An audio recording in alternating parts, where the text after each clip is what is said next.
KDRT atau kekerasan di dalam rumah tangga itu diatur di dalam Undang-Undang Nomor 23 Tahun 2004 ya, yang mana hukum konvensional mengatur secara ketat bagaimana KDRT tersebut.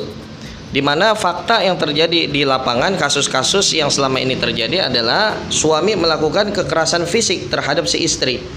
Hal ini juga menciderai daripada hukum Islam, di mana Islam sangat menjunjung tinggi bagaimana seorang laki-laki itu untuk menghargai daripada seorang wanita, apalagi itu adalah istri kita. Dunia itu hanyalah perhiasan, sebaik-baik perhiasan ada pada wanita yang saleha. Oleh karenanya hadirnya Islam adalah untuk mengangkat derajat dan martabat seorang wanita, sehingga Nabi SAW memberikan pesan khusus kepada laki-laki, istausu bin nisa, berwasiatlah kalian kepada wanita dengan wasiat yang baik. Fa innal mar'ata khuliqat min dhilla, karena wanita itu diciptakan daripada tulang rusuk.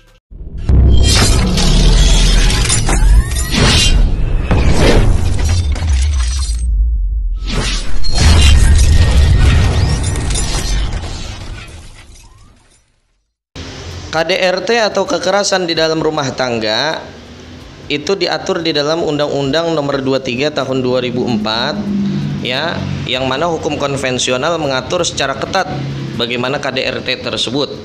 Di mana fakta yang terjadi di lapangan, kasus-kasus yang selama ini terjadi adalah suami melakukan kekerasan fisik terhadap si istri.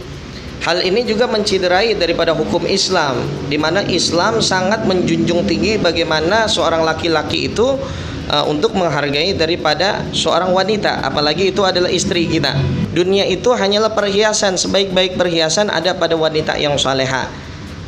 Oleh karenanya hadirnya Islam adalah untuk mengangkat derajat dan martabat seorang wanita, sehingga Nabi SAW memberikan pesan khusus kepada laki-laki, istausu bin nisa, berwasiatlah kalian kepada wanita dengan wasiat yang baik. Fa innal mar'ata khuliqat min dhilla, karena wanita itu diciptakan daripada tulang rusuk. Filosofi daripada tulang rusuk tersebut, Nabi SAW memberikan pesan, di mana tulang rusuk tersebut apabila kita paksakan maka dia akan patah. Namun tatkala kita diamkan, tulang rusuk tersebut akan tetap bengkok. Disitulah kehati-hatian kita di dalam bergaul dengan wanita, khususnya adalah istri kita. Bagaimana lisan kita ketika kita berbicara dengan wanita, bagaimana akhlak kita kepada sebagai suami terhadap si istri. Nah itu yang Bilar juga nggak nelpon, ya kan? Kita WA juga dibukanya lama, ya kan? Kita nggak tahu. Ya namanya orang yang kenal pasti kita pasti kita sedih, ya kan? Buat mereka kan kita sayang semuanya, tapi semua tergantung kepada keduanya. Kalau kita sih as-sulhu khair, damai itu bagus, tapi kan yang jalanin orang, ya kan? Kita mau paksa-paksain, ya kan? Tergantung orangnya, gitu kan? Saya juga nunggu sebenarnya, nunggu dihubungin, gitu kan. Kita mau ngubungin kan bukan keluarganya, iya kan. Nanti wah ini orang tua aja nggak boleh ikut campur sama urusan kita misalnya kan, urusan mereka. Tapi kalau sebagai orang yang kenal pasti kita sedih, gitu kan. Karena mereka kan lagi bagus-bagusnya, gitu kan. Peruntungan rezeki mereka berdua, ya, termasuk hal-hal apapun yang terjadi pada diri mereka kan sangat ditunggu media, gitu kan, ya kan.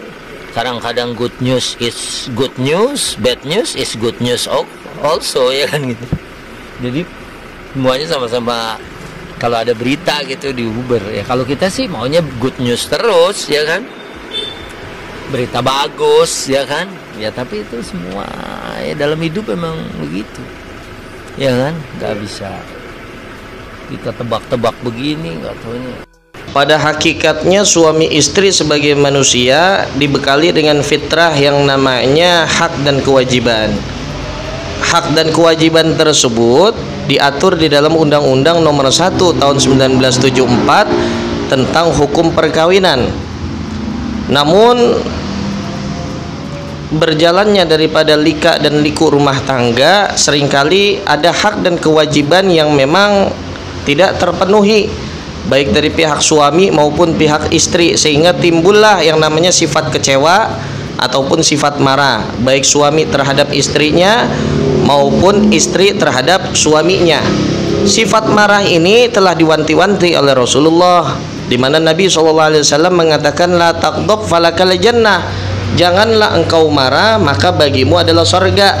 Di mana Nabi SAW ingin menyampaikan agar kita dapat menahan daripada amarah kita, sehingga orang yang dapat menahan amarah itu sangat dimungkinkan dia memiliki kompetensi untuk masuk ke dalam surganya Allah Subhanahu wa taala.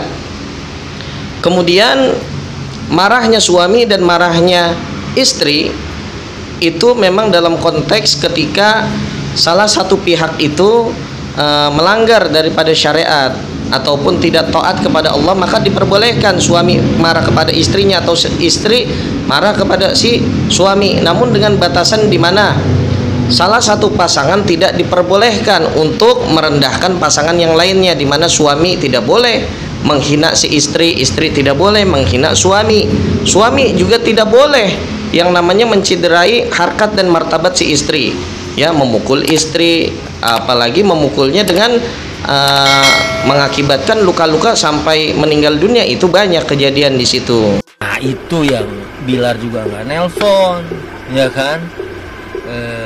Kita WA juga dibukanya lama, ya kan? Ya kita nggak tahu. Ya namanya orang yang kenal pasti kita pasti kita sedih, ya kan? Buat mereka kan kita sayang semuanya, tapi semua tergantung kepada keduanya. Kalau kita sih as-sulhu khair, damai itu bagus, tapi kan yang jalanin orang, ya kan? Kita mau paksa-paksain, ya kan? Tergantung orangnya, gitu kan? Saya juga nunggu sebenarnya, nunggu dihubungin, gitu kan? Kita mau ngubungin kan bukan keluarganya, iya kan? Nanti wah ini orang tua aja nggak boleh ikut campur mau urusan kita misalnya kan, urusan mereka. Tapi kalau sebagai orang yang kenal pasti kita sedih gitu kan, karena mereka kan lagi bagus-bagusnya gitu kan, peruntungan rezeki mereka berdua ya, termasuk hal-hal apapun yang terjadi pada diri mereka kan sangat ditunggu media gitu kan, ya kan. Kadang-kadang good news is good news, bad news is good news also, ya kan gitu. Jadi semuanya sama-sama kalau ada berita gitu diuber ya. Kalau kita sih maunya good news terus, ya kan, berita bagus, ya kan. Ya tapi itu semua ya dalam hidup memang begitu, ya kan. Nggak bisa kita tebak-tebak begini, nggak taunya